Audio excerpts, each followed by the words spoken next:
अल हिलाल क्या हुआ करती थी। तो आया था उसके बाद ये जो कंपनी थी, तो अब ये किसके अंडर आ गई? आज़ाद, जवाहरलाल नेहरू, गांधी जी और कुछ जो अदर प्रोमिनेंट लीडर। तो दोस्तों ये इसका सही जवाब है हमारा जवाहरलाल नेहरू। तो पहला क्वेश्चन है हमारा, the year of foundation of women Indian association, WIA की फाउंडेशन कब हुई थी? तो इसके लिए ऑप्शंस आपकी स्क्रीन पे अवेलेबल हैं 4। तो चलिए हम इसका सही जवाब देख लेते हैं एक बार। तो इसका सही आंसर 1917। तो WIA की फाउंडेशन हुई थी 1917 में। नेक्स्ट क्वेश्चन पे चलते हैं हम लोग। तो अगला क्वेश्चन है हमारा, by the act of 1858 India was to be govern. तो 1858 का जब एक्ट पास किया गया था उसके बाद इंडिया को किसके थ्रू रूल किया गया? कंपनी के थ्रू, या क्राउन के थ्रू, या बोर्ड ऑफ डायरेक्टर्स के थ्रू, या फिर गवर्नर जनरल के नाम पे? तो जो इसका हमारा सही जवाब है वो है हमारा ऑप्शन नंबर बी। तो in the name of crown, crown के नाम के बेसिस पे इसको गवर्न किया गया। तो ये है थोड़ी सी इसकी डिटेल। आगे हम बढ़ते हैं क्वेश्चन नंबर 3 की तरफ। तो क्वेश्चन नंबर 3 हमें पूछ रहा है हमसे कि गदर पार्टी किसने बनाई थी? तो गदर पार्टी की फाउंडेशन किसने डाली थी? आपके पास ऑप्शन आपकी स्क्रीन पे अवेलेबल है कि इनमें से कौन थे वो। तो जो इसका सही जवाब है वो है हमारा लाला हरदयाल। तो लाला हरदयाल ने इसकी फाउंडेशन डाली थी। ऑप्शन नंबर बी जो है वो हमारा करेक्ट रहेगा। चलिए नेक्स्ट क्वेश्चन देखते हैं हम लोग। नेक्स्ट क्वेश्चन था हमारा कि पूना पैक्ट कब हुआ था हमारा। तो क्वेश्चन है था पूना पैक्ट जो 1932 में था वो एक एग्रीमेंट था, वो किन दो लोगों के बीच में था? नेहरू जी और अम्बेडकर जी के बीच में, गांधी जी या अम्बेडकर जी के बीच में, या दो ऑप्शंस आपके पास और है स्क्रीन पे। तो इसका सही जो जवाब है आपका वो है option number B, Ambedkar ji और गांधी जी के बीच में ये नेहरू पैक्ट हुआ था 1932 में, पूना पैक्ट। अगला हम देखते हैं इसमें question, which of the following national leader did not defend soldiers of the Indian national army. तो इनमें से कौन सा था जो इंडियन नेशनल आर्मी से जिनका कुछ भी लेना देना नहीं था? 4 ऑप्शन आपके सामने अवेलेबल है और इसमें से जो सही जवाब है वो है हमारा ऑप्शन नंबर सी राजागोपालाचार्य। जब इंडियन नेशनल आर्मी के जो सोल्जर थे उनके ऊपर ट्रायल चल रहा था तो सी राजागोपालाचार्य जो थे उन्होंने इनको डिफेंड नहीं किया था। बाकी तेज बहादुर सप्रू ने किया था उन्हें डिफेंड, जवाहरलाल नेहरू जी ने भी किया था और BB देसाई ने भी उनको डिफेंड किया था। तो ये थे हमारे 5 question. The decline of Indian handicraft industry 19th century was attributed to. Indian handicraft का जब डिक्लाइन हो गया था तो उसके बाद क्या हुआ? तो उसके बाद जो हमारा सही जवाब है ऑप्शन नंबर डी रहेगा कि ये सारी चीज़ें हुई, competition from the British manufacturing industries, और डिसअपीयरेंस हो गई थी इंडियन प्रिंसली कोर्ट जो थे, और एस्टेब्लिशमेंट ऑफ एलियन रूल। तो ये सारी चीज़ें हो गई थी। अगला समझते हैं, हु अटेंडेड द इंपीरियल दरबार। कौन था बंदा था जिसने इंपीरियल दरबार को अटेंड किया था dressed in hand spun khadi, khadi लगा करके? तो इनमें से वो कौन सा बंदा था? तो ऑप्शन नंबर डी रहेगा हमारा। तो उनका नाम था गणेश। ठीक है, ऑप्शन नंबर डी हमारा राइट आंसर रहेगा, गणेश वासुदेव जोशी। थोड़ी सी इसकी कहानी है, अगर आप जानना चाहते हैं तो पढ़िए इसके बारे में। गवर्नमेंट ऑफ इंडिया का जो एक्ट था 1935 का, उसने जो बारोड इट्स प्रीएम्बल फ्रॉम, उसने अपना प्रीएम्बल कहाँ से बारो किया था? US के कॉन्स्टिट्यूशन से, ऑस्ट्रेलिया से, या फिर from the government of India 1990 से, या पिट्स एक्ट से? तो इसका जो सही जवाब है हमारा 1990 का जो एक्ट था उसी से लिए 1919 के एक्ट से। देखिए अगला क्वेश्चन क्या है हमारा कि which are the following statement about the government of India act 1935 is not correct. तो इसके बारे में जो कौन सी इन्फॉर्मेशन है जो गलत है, ठीक है, करेक्ट नहीं है। तो कुछ इन्फॉर्मेशन जो सही होंगी हमें गलत वाली बतानी है। तो directory was establish in the provinces, या फिर वाइस राय जो था वो उसको स्पेशल पावर मिली थी, या फिर फेडरल एग्जीक्यूटिव जो कंसिस्ट ऑफ वाइस राय। इनमें से कौन सी गलत है? तो भाई ये जो थी directory was establish in the provinces. तो प्रोविंसेस में डायरेक्टरी नहीं आई थी। ऐसा नहीं था कि जो जैसे हमारे आज के टाइम पे सेंटर है तो सेंटर के आगे स्टेट्स काम करती हैं, तो इस तरह से प्रोविंसेस तो थे सेंटर के आगे, लेकिन प्रोविंसेस के अंदर जो डायरेक्टरी थी वो नहीं बनी थी। हमारा लास्ट क्वेश्चन है, which of the following statement is not correct. इनमें से कौन सी करेक्ट नहीं है? The materials for the government of India 1935 were drawn from, वो कहाँ से लिए गए थे? तो बताना इनमें से कौन सा सही नहीं है। तो ऑप्शन नंबर डी जो है वो इसका सही जवाब है, मॉरली मिंटो रिफॉर्म से वो लोग नहीं लिए गए थे। ठीक है, तो 1909 का एक्ट जिसको हम लोग मॉरली मिंटो रिफॉर्म क्या क्या बुलाते हैं, वाज एन एक्ट जो था पार्लियामेंट का यूनाइटेड किंगडम का, दैट ब्रॉट और the limited increase in the involvement of Indians in the governance. ठीक है, तो इंडियंस को गवर्नेंस में लाया गया था लेकिन कुछ लिमिटेड इंडियंस को ही।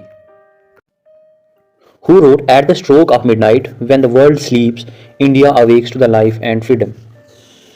क्वेश्चन पूछ रहे ये बात किसने कही थी कि जब पूरी दुनिया सो रही थी और तब हिंदुस्तान को आज़ादी मिली। तो ये किसके शब्द हैं? तो दोस्तों ये इसका सही जवाब है हमारा जवाहरलाल नेहरू। पंडित जवाहरलाल नेहरू जी ने ये कहा था, ये स्टेटमेंट दी थी अपनी 14-15 अगस्त की जो मिडनाइट थी उस दिन को। अगला क्वेश्चन है हमारा कि जो इंक्वायरी कमेटी थी, the inquiry committee on Jallianwala Bagh incident was headed by. आपको जलियांवाला बाग इंसिडेंट तो पता ही होगा, उसके ऊपर इंक्वायरी करने के लिए कमेटी बनाई गई थी। उस कमेटी का नाम क्या था और उसके हेड कौन थे? तो देखिए इसका ऑप्शन है सी, हंटर कमीशन नाम की एक इंक्वायरी बनाई गई थी, तो हंटर जो थे वो उसके हेड थे। चलिए थोड़ा सा इसके बारे में जानते हैं हम लोग। कि 14 अक्टूबर 1919 को 14 अक्टूबर 1919 को ऑर्डर जब इशू किया गया था सेक्रेटरी ऑफ स्टेट के द्वारा, तो तब उसके बाद गवर्नमेंट ऑफ इंडिया ने अनाउंस किया था एक कमेटी जो कि इंक्वायरी करेगी पंजाब में जो ये हुआ था। तो उस कमेटी के हेड थे हंटर, ठीक है, तो उस कमीशन का नाम हुआ था हंटर कमीशन। चलिए आगे बढ़ते हैं। Sardar Vallabh Bhai Patel was the equated with, Sardar Vallabh Bhai Patel कौन सी इनमें से किस से उनका मैच किया जाता है, किससे उनकी तुलना की जाती है, तो वो है हमारे ऑप्शन नंबर डी यानी बिस्मार्क से। और बिस्मार्क कौन थे? बिस्मार्क एक्चुअली में एक स्टेटमैन थे जिन्होंने यूनिफाई किया था 36 स्टेट्स जर्मनी की, तो बाद में जर्मनी की यूनिफिकेशन हो गई थी। इंडिया में यही सेम काम सरदार वल्लभ भाई पटेल ने किया था हमारी 565 स्टेट्स को जोड़ करके, और उससे उन्होंने इंडिया जो आज के टाइम पे हमारा इंडिया ये बना दी। तो ये पॉलिटिकल इंटीग्रिटी उन्होंने करी थी, तो इसीलिए दैट इज वाई सरदार वल्लभ भाई पटेल को बिस्मार्क ऑफ इंडिया कहा जाता है। अगला क्वेश्चन था हमारा कि पिट्स एक्ट के बारे में सुना होगा आपने। Pitt act brought the company in direct subordination to a body representing. तो जो पिट्स एक्ट आया था उसके बाद ये जो कंपनी थी, तो अब ये किसके अंडर आ गई थी डायरेक्टली, तो ये हमारा ऑप्शन नंबर ए यानी पार्लियामेंट ऑफ ब्रिटेन। तो अब पिट्स एक्ट के बाद पार्लियामेंट ऑफ ब्रिटेन का कंट्रोल था। चलिए थोड़ी सी डिटेल जानते हैं इसके बारे में कि ईस्ट इंडिया कंपनी एक्ट जो था 1784, इसी का दूसरा नाम है पिट्स एक्ट। अगर पूछेगा आपको कि पिट्स एक्ट का दूसरा नाम कौन सा है, तो ईस्ट इंडिया कंपनी एक्ट 1784। ये एक्ट पार्लियामेंट था ग्रेट ब्रिटेन का, और इसको लाया गया था रेगुलेटिंग एक्ट के बाद 1773 में जो रेगुलेटिंग एक्ट लाया था। तो अब यहाँ पे कंट्रोल हो गया था सीधा सीधा पार्लियामेंट ऑफ ब्रिटेन का। चलिए अगला क्वेश्चन देखते हैं हम लोग। लॉर्ड माउंटबेटन के बारे में आप जानते होंगे। Had held detail discussions on approaching the partition of India with. ये जो डिटेल डिस्कशन लॉर्ड माउंटबेटन ने की थी इंडिया को दो हिस्सों में डिवाइड करने की, वो डिस्कस उन्होंने किसके साथ की थी, तो हमारा ऑप्शन नंबर यहाँ पे डी है, ऑल ऑफ द अबव, यानी उन्होंने ये मीटिंग मोहम्मद अली जिन्ना, पंडित जवाहरलाल नेहरू और महात्मा गांधी इन तीनों से की थी। थोड़ी सी डिटेल में जानते हैं इसके बारे में कि जो लॉर्ड माउंटबेटन थे उन्होंने held free and Frank discussion की थी। उन्होंने सरदार वल्लभ भाई पटेल, मौलाना आज़ाद, जवाहरलाल नेहरू, गांधी जी और कुछ जो अदर प्रोमिनेंट लीडर। तो ब्लैक होल ट्रेजेडी कहाँ हुई थी, ये क्वेश्चन में आपसे पूछ रहे हैं, तो इसका जो सही जवाब है वो है हमारा कलकत्ता, ऑप्शन नंबर 3। तो चलिए थोड़ा सा इसके बारे में और जानते हैं। तो ब्लैक होल ट्रेजेडी जो हुई थी वो एक किला था जिसका नाम था फोर्ट विलियम, कलकत्ता में था वो। तो ये हुई थी साल 1756 में, 1756 में ब्लैक होल ट्रेजेडी हो गई थी। और उसके बाद क्या होता है, थोड़ी सी इसकी बैकग्राउंड जान लेते हैं एक बार। जो एक नवाब थे बंगाल के, उन्होंने ईस्ट इंडिया कंपनी को कुछ स्पेशल राइट्स दिए थे एज अ ट्रेडर, याद रखेंगे, एज अ ट्रेडर, ठीक है, कलकत्ता में, और उन्हें अलो किया था कि वो अपने छोटे छोटे फोर्ट्स बना सकते हैं। तो इसीलिए वो जो फोर्ट उन्होंने बनाया था, जिस फोर्ट का नाम था फोर्ट विलियम, और वहाँ पे उन्होंने छोटी सी आर्मी रख दी थी। बाद में नवाब ने उन्हें कहा कि यार ये आर्मी यहाँ से हटा लो, ये अच्छा नहीं हमारी सिक्योरिटी के लिए, बट उन्होंने माना नहीं, और देन ये हो गया सब। चलिए आगे बढ़ते हैं हम थोड़ा सा। Mahatma Gandhi began his political activities in India first from. Mahatma Gandhi ji ने अपनी पॉलिटिकल एक्टिविटीज़ कहाँ से शुरू करी थी, तो इसका सही आंसर है हमारा चंपारण से शुरू करी थी उन्होंने, ऑप्शन नंबर डी जो है वो सही रहेगा। तो साल 1917 में एक इन्विटेशन उन्हें मिला था राजकुमार शुक्ला की तरफ से, ठीक। गांधी जी चंपारण जाते हैं गांव में, और चंपारण कहाँ पे है अगर पूछेगा तो चंपारण है आपका बिहार में, ठीक है। तो चंपारण कहाँ पे है, बिहार में। वहाँ पे एक सिस्टम चल रहा था, जिस सिस्टम का नाम क्या हुआ करता था, तिन कथिया। इसी सिस्टम में फार्मर को फोर्स किया जाता था कि वो इंडिगो खाएं, और उसमें on the land 3/20 part of the land. और गांधी जी ने ऑर्गेनाइज किया चंपारण का सत्याग्रह, और इस सिस्टम के खिलाफ प्रोटेस्ट कर दिया। इंडिगो आपको पता ही है एक तरह का उस टाइम में बहुत प्रेविलेंट हुआ करता था ये क्रॉप। चलिए थोड़ा सा बढ़ते हैं आगे। अकॉर्डिंग टू दादा भाई नौरोजी, स्वराज मीन्स, अब स्वराज का मतलब आपको तो पता ही है, लेकिन दादा भाई नौरोजी के हिसाब से इसका क्या मतलब होता था, complete independence, self government, economic independence या पॉलिटिकल इंडिपेंडेंस। तो दादा भाई नौरोजी के हिसाब से इसका मतलब सेल्फ गवर्नमेंट ही होता था। तो चलिए दादा भाई नौरोजी, जिनको हम लोग ग्रैंड ओल्ड मैन भी बोलते हैं इंडिया का, एक प्रोमिनेंट लीडर हुआ करते थे कांग्रेस पार्टी के। उन्होंने स्वराज की डिमांड करी थी कलकत्ता सेशन में, और साल था 1906। अकॉर्डिंग टू हिम उनके मतलब था, स्वराज का मतलब था सेल्फ रूल, ठीक है। तो अगर ये क्वेश्चन पूछेगा तो स्वराज का मतलब हुआ सेल्फ रूल। एक और क्वेश्चन है, Rohillas help the Afghans invader in 1761 in the battle of. अब 1761 में एक बैटल हुई थी, ठीक है, इसके ऊपर एक मूवी भी बनी हुई है अगर आपने देखी होगी कभी। तो बताइए कि उस बैटल का नाम क्या था, ठीक है। 1761 में जो बैटल हुई थी उस बैटल का नाम क्या था, तो उस बैटल का नाम था सर पानीपत, ठीक है, बैटल ऑफ पानीपत।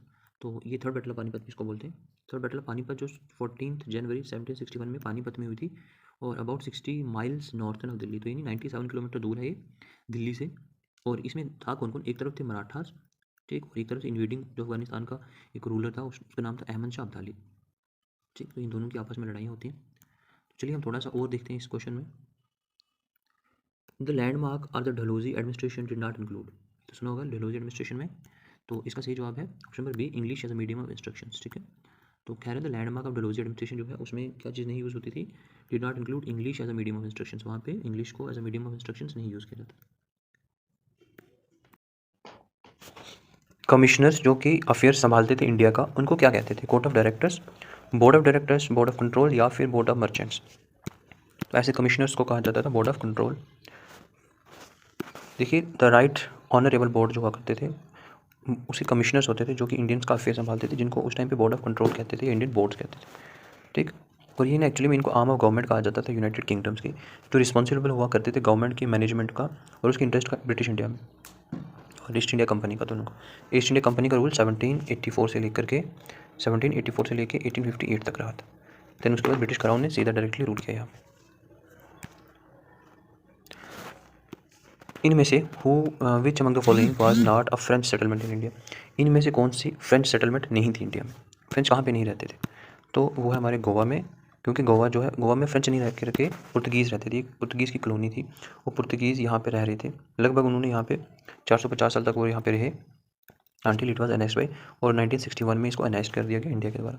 1510 में पुर्तगीज़ ने डिफीट किया था बीजापुर के किंग को वहाँ के लोकल अली के साथ, और वहाँ से उसके बाद वहाँ पे अपनी परमानेंट एस्टेब्लिशमेंट बना दी गोवा में। अगला क्वेश्चन था कि किसको रेफर किया जाता है as Mahatma Gandhi as a half naked fakir. किसी ने ये बात कह दी थी कि महात्मा गांधी जो है उनको हाफ नेक्ड फ़कीर कहा। तो कुछ अंग्रेज़ों के नाम है यहाँ पे, मगर जो कहने वाला था उसका नाम था चर्चिल। ठीक है, तो चर्चिल ने ऐसा कहा था। चलिए, ब्रिटिश के प्राइम मिनिस्टर थे जिनका नाम था विंस्टन चर्चिल। उन्होंने महात्मा गांधी को कहा था, महात्मा गांधी जी को कहा था actually a seditious middle temple lawyer now posing a फ़कीर। ठीक है, एंड उसको उनको हाफ नेक्ड तक भी उन्होंने कह दिया था। ठीक है, चलिए आगे बढ़ते हैं हम लोग। Who called Shri Narayan Guru as a second Buddha. ये किसने कह दिया था? श्री नारायण गुरु को एज अ सेकेंड बुद्ध कह दिया था। किसने कह लिया ये बात? तो ये कहने वाले जो थे उनका नाम है हमारा ऑप्शन नंबर ए, जी सनकारा गुरु। ठीक है, तो इन्होंने ही कहा था उन्हें। चलिए अगला क्वेश्चन देखते हैं कि अल हिलाल क्या हुआ करती थी। तो अल हिलाल एक्चुअली में एक जर्नल हुआ करता था, और थोड़ा सा इस जर्नल के बारे में जानते हैं। अल हिलाल जो एक वीकली जर्नल होता था, कब? वीकली जर्नल जो उर्दू लैंग्वेज में निकलता था। ठीक है, Al Hilal was a weekly Urdu language newspaper establish by the Indian leader जिनका नाम था मौलाना अब्दुल कलाम आज़ाद, एंड और इन्होंने इसको यूज़ किया था as a medium of criticism for British Raj in India. और इसका फर्स्ट जो आया था वो आया था 13 जुलाई 1912 को। तो उस टाइम पे जो जर्नलिज्म थी वहाँ पे उनका काम था गवर्नमेंट को क्रिटिसाइज़ करना। वो क्रिटिसाइज़ करते थे कि कौन सी पॉलिसीज़ ख़राब आ रही है, क्या चीज़ हो रही है, तो उसके लिए इन्होंने इसे ओपन किया था।